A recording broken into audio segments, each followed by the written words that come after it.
I want to touch on something you mentioned about like chaining attacks and that.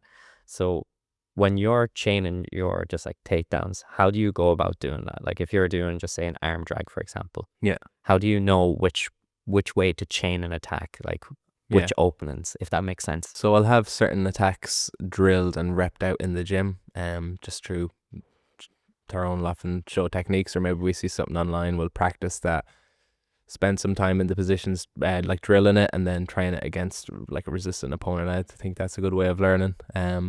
But yeah, just having them ready to go in the gym, practicing them, and then seeing what they're giving you as well. Seeing what leg they're leading with, what hand they like to collar tie, and then I can kind of go for my initial attack. But then I have a few layers to it. Against good guys, it's rarely the first move that you hit. It'll be option 2, 3, or 4 in the chain that will actually end up working. So yeah, just having having your chains mapped out. Arm drag is the example you use there. I like to go arm drag, and then if they're running their legs away as to not expose their back, then I cut back the other way, drop to the knee, and then like club with my other hand. So I'm like going one way, and then switching everything back the other way. So it's just having your chains like well versed and well drilled in the gym, and having training partners that are like let you work at the start when you're just learning the move, and then have a bit of progressive resistance. So starting off nice and light, just get a feel for the move, a feel for the position, up in the resistance gradually, and then see can you do it in a round of sparring against a fully resistant opponent. But yeah, it's just repetition breeds conviction. That's a quote I heard before, and I was like, yeah, that's a solid one. It's very true.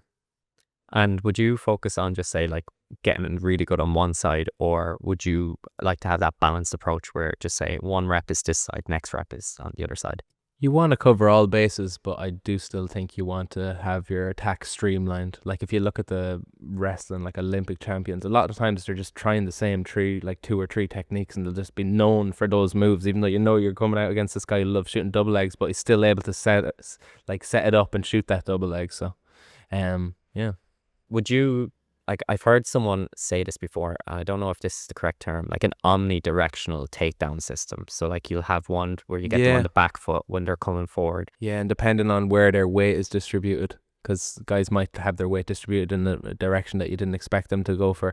And then, you might need to like drive in with your shoulder or go a different direction. I found that with double legs lately, rather than just going like shooting the double and then like pulling the legs across and lifting them up and like driving your head into their hip to finish it out. Sometimes guys will sprawl, and then I'm going like double leg, and then I'm just like driving my shoulder into their hip and pulling on their legs and going the other way, and then my head's going to the mat and I'm jumping my legs across, running my legs across to the other side. So it's literally finishing the double leg the opposite way that you normally would, but it still works just because that person's weight is distributed differently.